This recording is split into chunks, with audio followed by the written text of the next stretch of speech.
Hey guys, today I want to talk about the newest character in the Restart, Kokari and Aya. I know I'm a bit late on this one, okay? But I want to talk about whether they are worth building or not. Because in this game, I think every RGB banner is pretty much a guarantee pool for anyone who play the game if you just have a bit of self-discipline. The banner lasts long enough and the game gives you enough pool to guarantee yourself these two characters anyway.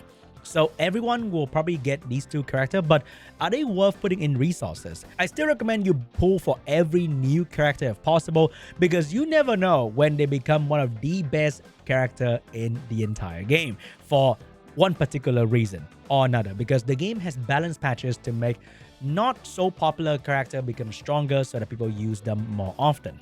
So first, I'm going to talk about the one that I haven't built but fight every single time in PvP, because I play a playstyle that this character completely shut down. So Mizuzumi Aya, with a passive that cleanse debuff even when she is crowd control. So that is a little bit better than the very popular 4-star healer Sania. If you control this character, then she doesn't really do anything. But you can control Aya and she will still cleanse the debuff, which is very good into AoE control battle. And she can reduce her own cooldown, and she also provides turn boost and cooldown reduction. So right now she is always in the ban protection slot when I play RTA, because she counter my debuff playstyle very heavily. As you can see, sometimes I win a lot and sometimes I get absolutely shit on by just bruiser player that completely shit on me, or they outspeed me, or this guy put Aya in the middle and I miss 1 CC and I'm fucked, pretty much, right? So she is very popular in PvP right now, but is she worth it to build for other PvE mode in the game? I would say not really. If you're not struggling in any PvE mode in the game, I wouldn't recommend building this character at all, because I think the 4-star healer are so much better and way easier to build compared to her, because you get a lot of the purple ladders, and building these characters is going to be much easier to max skill. A max skill Sania in PvE will outperform a half-baked Aya in every way possible. She is so much better. And you also get a free healer that can also cleanse and provide so much more value in Aurora and just Ember Track and other content in general. So Linglo is also incredible. So you are starting off the game with two amazing healer, very accessible, very simple to skill up for this one in particular. So you don't have to build this character to progress in the game at all. But if you are done with all the PvE, and you are looking for a character that punish people like me who draft CC all the freaking time, right? Like I draft Nahor, I draft Hendrik, I draft Mio, those kind of characters that piss you off, then you want to build Aya and you want to put her in the ban protection slot. And what is the best way to build this character? So I think right now they also come out with a new shell that is going to be very good for that character. That's going to be Reaper Step. So you put Reaper Step on her and you get insight in the passive and you get hella resistant on your Reaper Step. Then look at this, right? Inside speed, you may not even need Bloodbath because you are using her to counter CC and they don't really care too much about Bloodbath at all. So if you just move in between, cleanse your team, boost your team turn meter by using Reaper Step, having Insight as a passive, and maybe skip the speed in the middle, go for more resist, have your Aya 300% resistance, then you will make fun of all the CC player. You might be able to draft her in Bruiser Battle, but I'm not an expert in Bruiser Battle, so I'm not going to recommend that. But right now, for Bruiser player, ban protect Aya, I don't like y'all a whole lot. I just don't, okay? I might build her just to steal it away from Bruiser player, but I don't have the resources right now. But I can build her, I can use the skill to reduce my CC unit cooldown, and that can be pretty cool as well. Other than that, let's talk about Mr. Kokari, or people in the community like to call him the Kokari. So this guy is a ramp up growth type damage dealer, which means the longer he is in the battle, the stronger he will become. And he buffs his own crit rate. He also buffs turn meter. He also do good AoE damage, and he stack up over time, and he cannot be targeted and he cannot be counter attack as well, which make him really good against things like Tiamat, Rahul Holden, that kind of counter attack kind of stuff. And he is probably the second strong AoE fire pure DPS character, because the one we got is the one we don't build altogether as a community. Not a lot of people build this character. I fought a strong Lian before, probably max skill, probably max dupe, and nothing wiped my ass. But this thing is probably going to be the most popular AoE fire type damage dealer at the moment.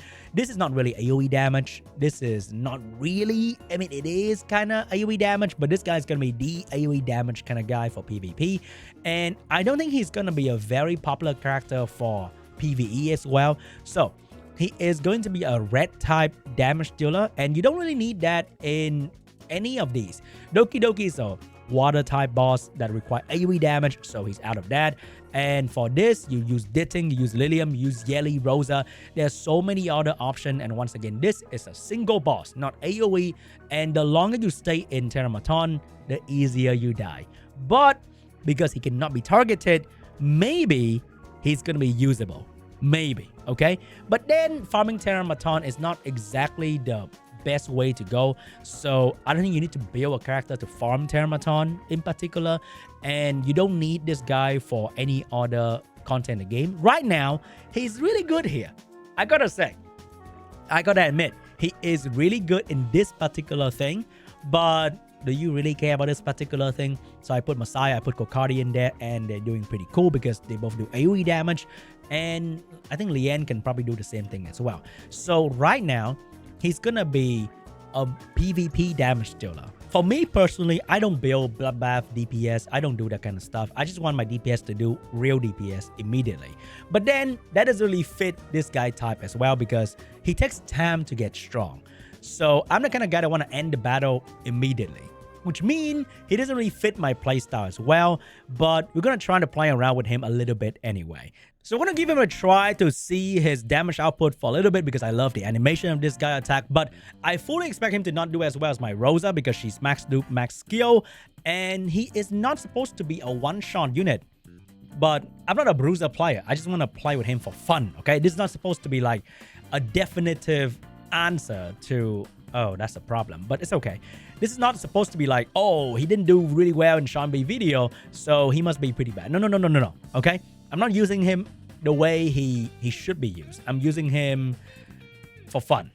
And we're gonna freeze. We're going to defense down, and we miss one of the unit over there that can heal the enemy team, which gonna suck. The damage is okay, I guess. And the counter attack of Tiamat did more damage than that. We are going to try to kill the enemy.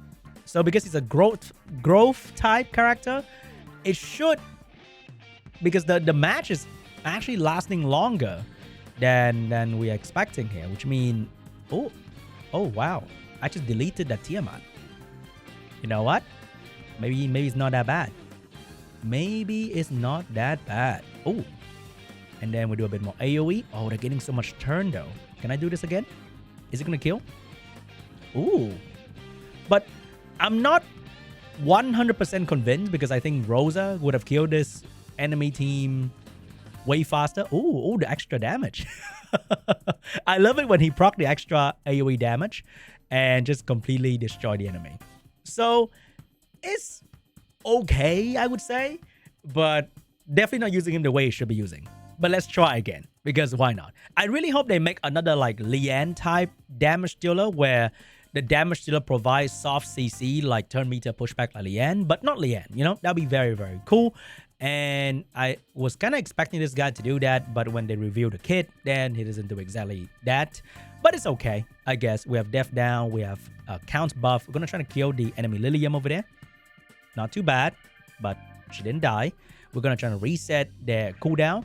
I love this setup. And because enemy has 3 green, using Rosa is kind of stupid, but because if you have Yeli, you kind of just use Yeli, and that's pretty much it. All right, let's try to kill you. Ooh, the extra damage is like, it's just kind of cool, right? It's just kind of cool. The way he throw the fire and he spit fire with the thing is really, really cool. So let's do a bit more RTA too, and we're gonna cry while we do that. Oh, this guy banned Messiah. He must be a true turn 2 player. If his Lily outspeed me, I get AoE reset. That's not very cool. So I want to ban out Lily. We're going to fight Ninfo. We're going to have Hendrik, and we're going to have the AoE defense down. Kokardi can't be targeted, so that's going to be cool. Even if he outspeed me with Lilium, I might be able to just cleave his entire team, maybe. Okay, Lilium is very, very slow. Ninfo go in between. Oh, but I have buff block, though. If I land a buff block, he can't buff, right? He can cleanse, but we have buff block on everybody, so he can't buff the skill 3. He can skill 2 to heal, but that doesn't really do much. Okay, good start for me with the Hendrik. I wish he buff and then I strip. I think that's going to be better.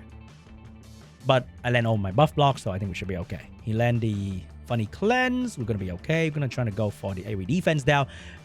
Oh my god. So Kokardi has like a pseudo attack buff from my girl right here. We don't have to use it yet. I'm going to do a bit of damage over here to make sure that she dies to Kokardi, because she's on Bloodbath. And here we go. Big damage. Can I kill it?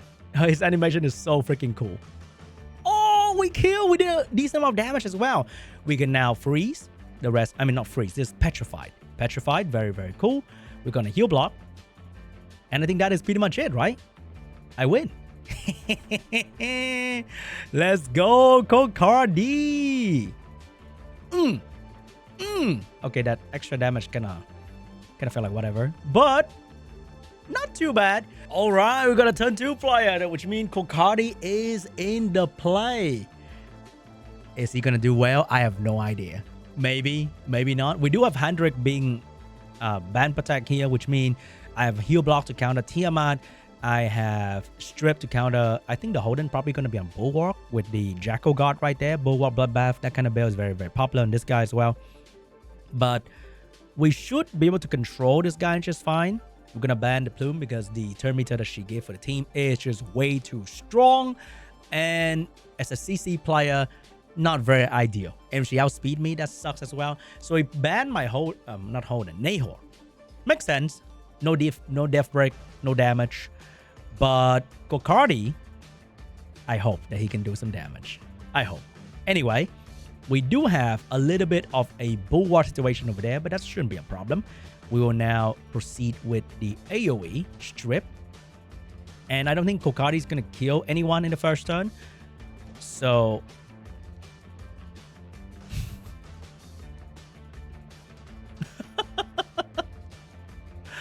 oh my god, dude. I don't even know what to say, man. Spit some fire. Damn, that damage kind of cheeks, not gonna lie. That damage kind of cheeks. But is my Lily gonna die? Oh shit, I don't have Codex on this girl. Like, how does that work? How does that make sense? Oh my god. Alright. Oh, we did not reset the Linglo. So yeah, we're kind of fucked, I think. How does he... Oh, we don't have max skill, so we can't even do anything. I'm I'm out of here, bro. Oh my god, I'm out of here. And that is a little bit of a fun Kokardi play day. Let me know what you think about these characters in the comments down below, and I'll see you guys in the next one. Bye bye.